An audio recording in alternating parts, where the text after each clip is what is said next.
Bonjour à tous, je suis ravie de vous retrouver aujourd'hui parce qu'on va parler d'une série qui cartonne en ce moment sur Netflix. Elle s'appelle Unorthodox.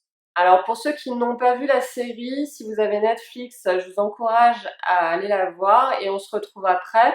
Pour les autres, sachez que je vais dire des choses qui vont vous spoiler la série. Donc c'est pareil, soit vous trouvez un moyen de la voir, soit vous acceptez d'être spoilé. Faut savoir que cette mini-série, elle est inspirée d'un livre, autobiographique. C'est Deborah Feldman, une ancienne juive ultra-orthodoxe qui l'a écrite et qui raconte comment elle-même a fui ce milieu-là, new-yorkais, de Williamsburg, pour aller s'installer à Berlin. Moi, j'ai pas lu encore cette autobiographie, mais je compte bien le faire. Ce qui me paraît intéressant dans cette série, c'est qu'elle fourmille de points qui peuvent être analysés en termes de pratique d'écriture. C'est vraiment pour ça que j'ai voulu en parler, au-delà du simple fait que j'ai vraiment adoré tous les aspects de cette série, à la fois la plongée dans un milieu juif ultra-orthodoxe. Ensuite, c'est la trajectoire de cette héroïne, Esther Shapiro, qui va fuir ce milieu pour aller se réfugier à Berlin.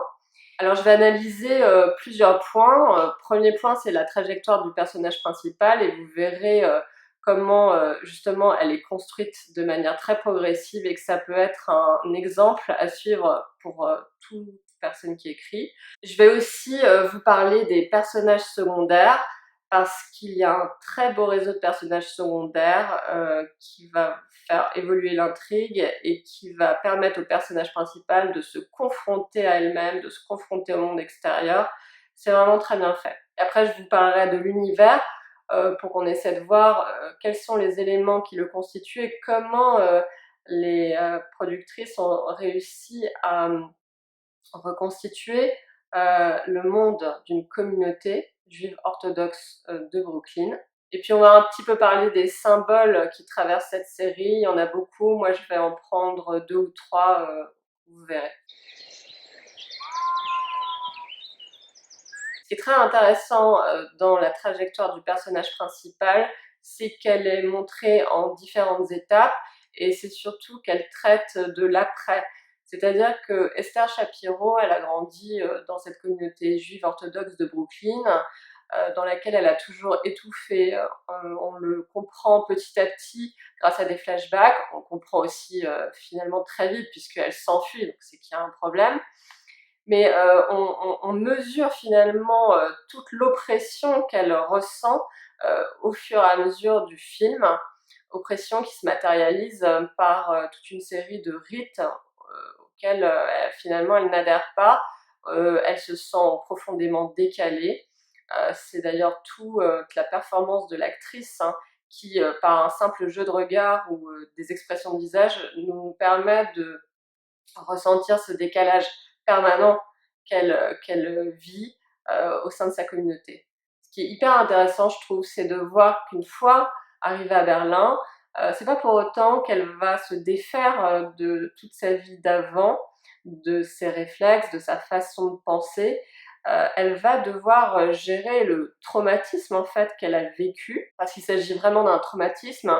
Et Netflix a fait d'ailleurs un mini documentaire qui complète la série et qui parle de ce traumatisme ressenti par cette juive ultra-orthodoxe, notamment du fait d'avoir vécu dans un univers marqué par la Shoah, puisque ces juifs viennent de descendants de rescapés, et ils sont totalement marqués par cet épisode de l'histoire. Toute leur façon de penser est conditionnée en fait par une vision très négative de l'humanité. Et ça convient pas vraiment à notre personnage principal. Donc Esther, elle va se transformer progressivement. La première étape, c'est la découverte de la musique et de cet orchestre du Conservatoire de Berlin qui est composé de musiciens aux horizons très divers. Ils ont tous des nationalités différentes, des cultures différentes, des sexualités différentes, des façons de penser différentes, et pour autant, ils s'entendent et ils parviennent à jouer ensemble. Et cet exemple-là, cette démonstration-là est un choc pour Esther, qui, elle, a toujours grandi dans une communauté où les juifs orthodoxes ne côtoient que des juifs ultra-orthodoxes. Ils n'ont d'ailleurs pas de télévision chez eux, ils ne lisent pas de livres à part la Torah et les autres textes de l'Ancien Testament. Ils sont une communauté très fermée et Esti découvre qu'il est possible de s'entendre avec des gens totalement différents. Ça, c'est vraiment le premier choc, je pense, pour elle. Ensuite, à travers ses échanges avec les autres personnages, elle va découvrir d'autres façons de penser, d'autres façons de voir le passé, le présent et l'avenir. Et à ce titre, ses échanges avec le Yael, qui est un personnage israélien, sont hyper intéressants puisque Yael, par exemple, a un tout autre rapport à la Shoah qui est matérialisé dans cette réplique quand Esther lui dit que ses grands-parents sont décédés dans les camps. De manière assez vindicative, Yael lui répond bien oui, mais comme la moitié des gens en Israël. Mais nous, on ne peut pas s'attarder sur notre passé, on a un présent à défendre. C'est en substance ce qu'elle lui dit.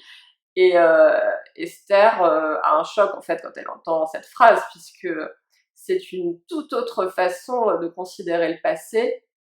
Et finalement, c'est très libérateur pour elle. Ça, c'est un peu le deuxième choc. C'est dans le rapport au passé, la façon de repenser le passé, de guérir les blessures du passé, puisqu'elle se rend à Berlin, qui pourrait être considéré comme le lieu du crime, hein, puisque les nazis sont mentionnés tout au long de la série. Elle se rend à Wannsee, dans ce lac, où pas loin il y a eu cette conférence des nazis qui a décidé de la solution finale. En fait, elle revisite tous ces lieux traumatisants pour sa communauté, ce qui lui permet de guérir petit à petit, de laisser se passer derrière elle. Après, il y a aussi un troisième choc, une troisième étape dans son évolution, c'est sa confrontation avec sa mère. Et là, ça lui permet aussi de résoudre une blessure d'enfance, puisqu'elle a toujours cru que sa mère l'avait abandonnée.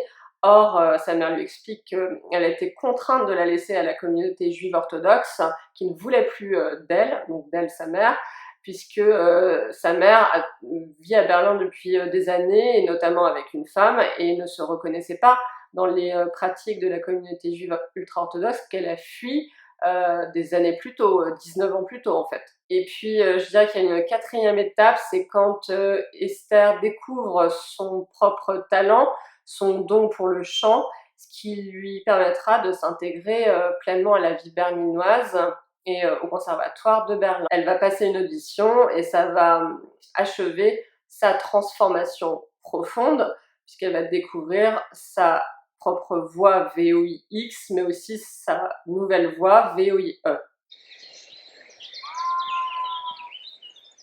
Ce qui est très intéressant dans la série Unorthodox, c'est de voir comment le réseau de personnages secondaires doit gérer exactement le même conflit qu'Esther Shapiro, le personnage principal, mais que chacun y apporte une réponse totalement différente. Ce conflit, c'est vraiment un conflit entre l'enfermement mental et une liberté de penser, entre le poids de la communauté d'un côté et les aspirations individuelles, entre la religion et l'athéisme en quelque sorte, entre le monde du passé, le monde du présent, entre des traditions et puis un monde plus moderne, plus occidental, plus libéral. Ces conflits, Esther Shapiro doit tous les gérer, c'est pour ça que la série est très très riche.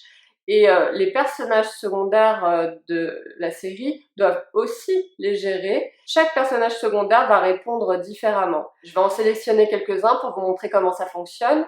On a déjà le mari d'Esther, Yankee Shapiro, qui lui incarne vraiment le mari type de la communauté juive orthodoxe.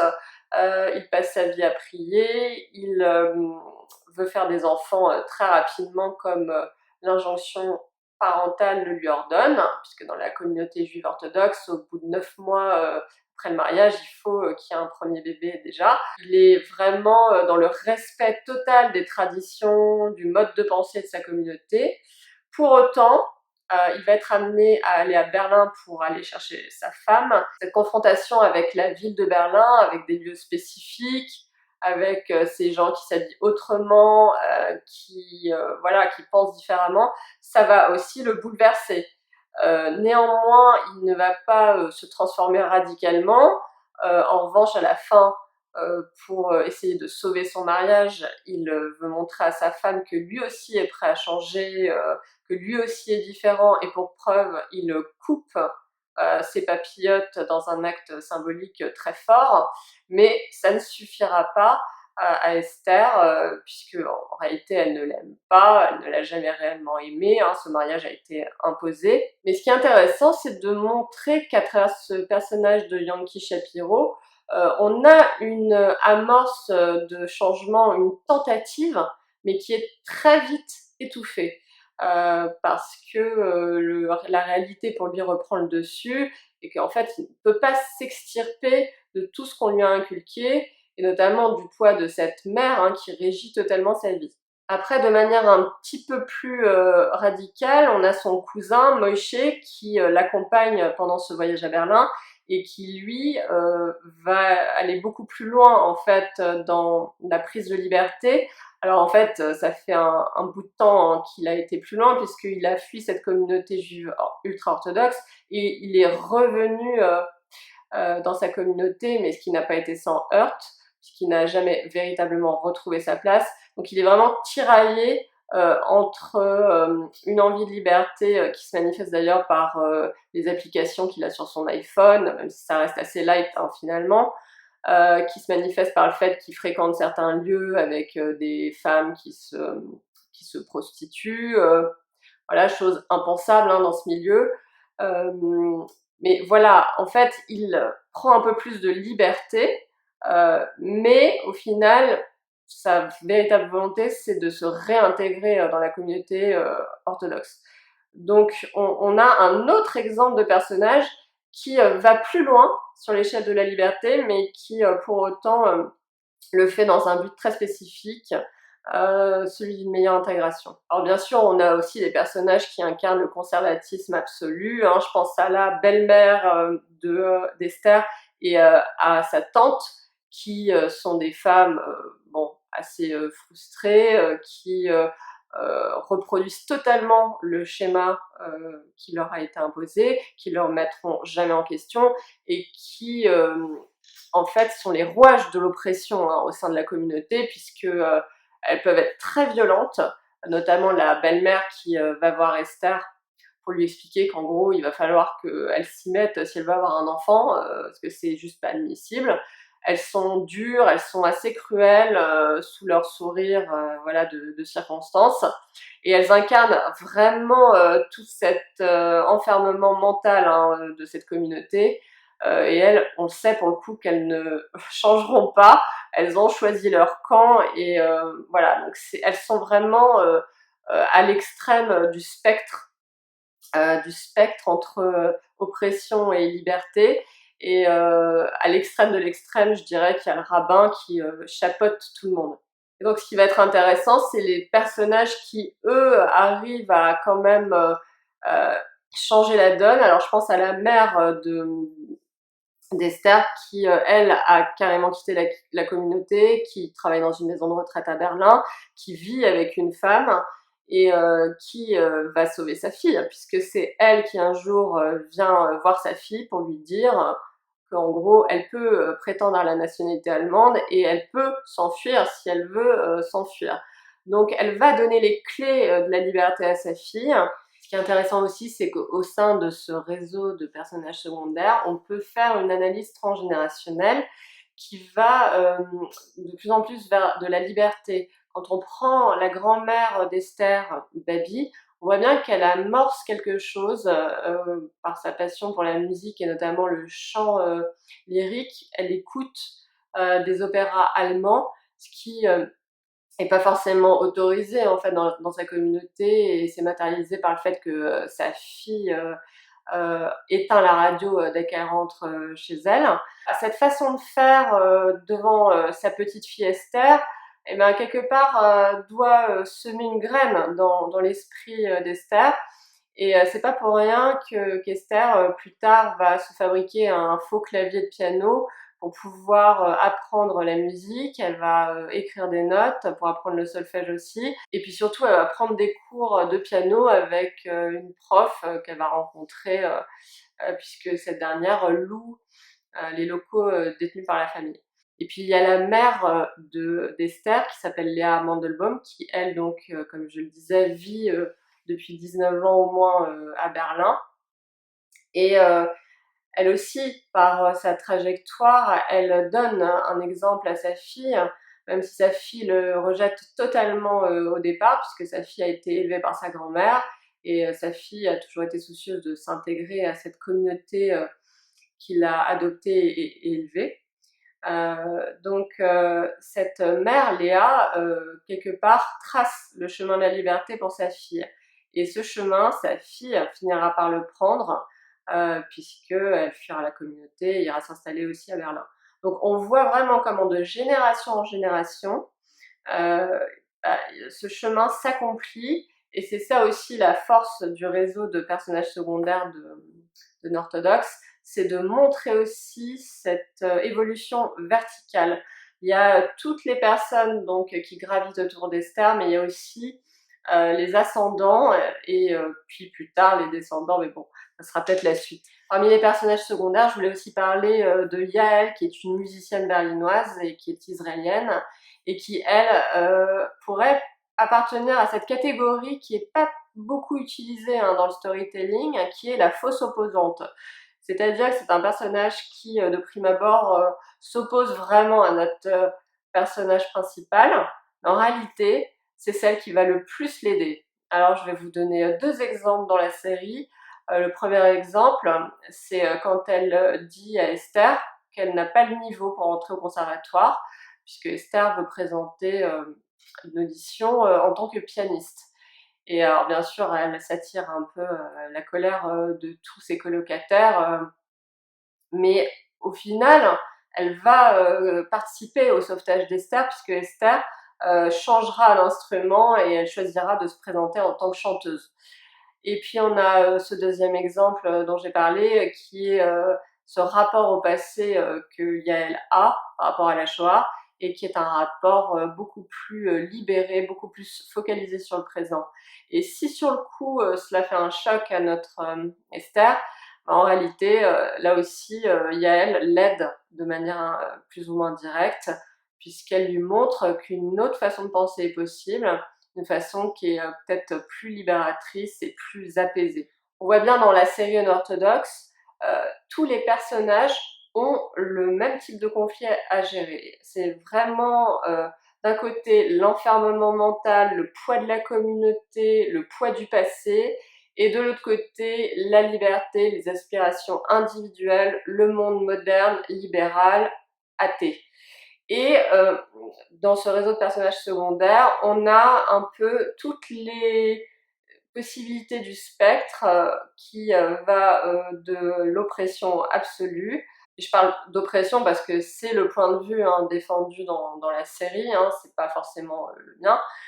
Donc on a toute cette palette de personnages qui va de cette extrémité-là à une liberté à la fois spirituelle, mentale, sexuelle dans la capitale Berlin.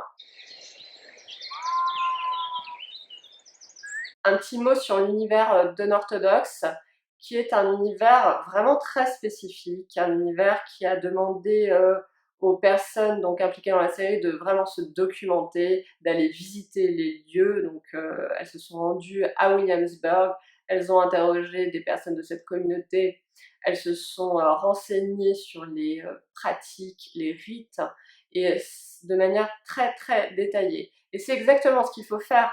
Parce que vous voyez, par exemple, il y a des scènes typiques comme le mariage entre Esther et son mari, le mariage qui nous est montré dans toutes ses facettes, et on aperçoit comment ça se déroule, les danses très codifiées, le fait qu'il y a une séparation très nette entre les hommes et les femmes, même au moment des danses, des chants, euh, les prières qui sont réalisées, tout ça, ça demande une vraie connaissance à la fois du judaïsme, mais aussi de ce milieu-là. Il a fallu aussi savoir comment les couples juifs ultra-orthodoxes vivent, l'aménagement intérieur, la cuisine hein, qui évite de mélanger le lait, la viande, mais qui va aussi au-delà. Il y a tout ce qui est habillement, le fait que les hommes portent des vestons, le talit, donc ce voile de prière,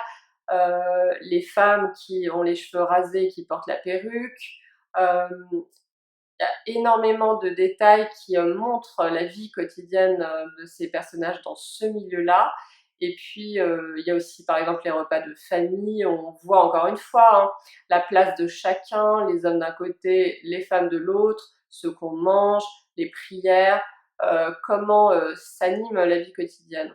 Et puis, un élément très important aussi de la série, c'est que les personnages parlent yiddish, qui est la langue polonaise, en fait, des juifs polonais d'avant la guerre, qui a été importée par les rabbins qui ont émigré aux États-Unis et qui est toujours parlée par ces juifs ultra-orthodoxes. C'est quand même une grande première qu'une série soit en partie en yiddish et aussi en anglais, hein, évidemment. Ça, cette langue, c'est un élément contextuel et culturel très fort dans la série qui permet aux spectateurs de se plonger directement dans la communauté, voilà, dans sa façon de penser, puisque la langue, c'est encore une fois le reflet d'une façon de penser. Ce dont on s'aperçoit aussi, c'est que en allant dans cette extrême particularité d'une communauté spécifique de Brooklyn, on arrive à toucher un public très large.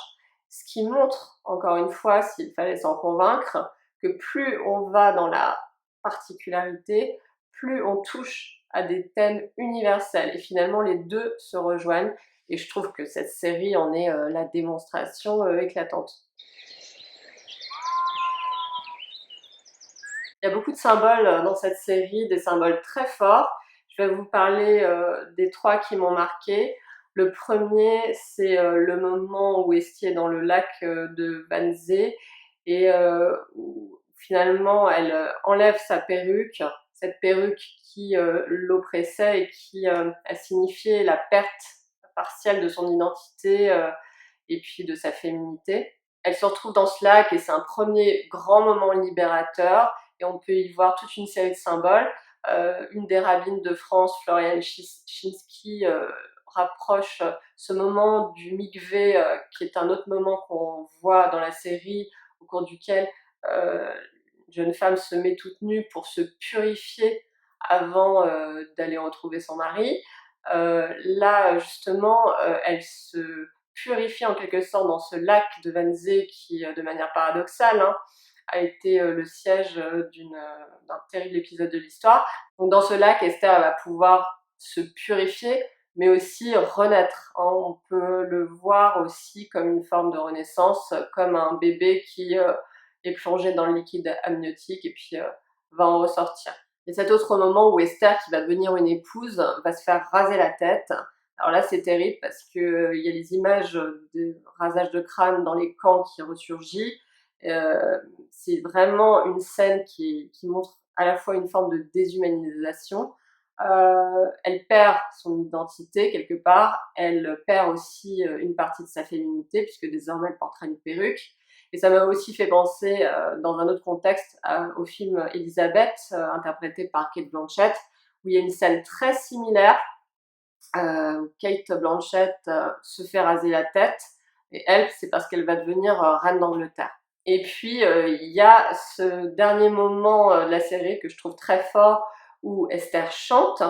Et alors, elle chante d'abord en allemand, mais justement, le jury lui demande d'interpréter une autre œuvre. Et alors là, elle va l'épuiser dans ce qu'elle connaît, c'est-à-dire des chants yiddish.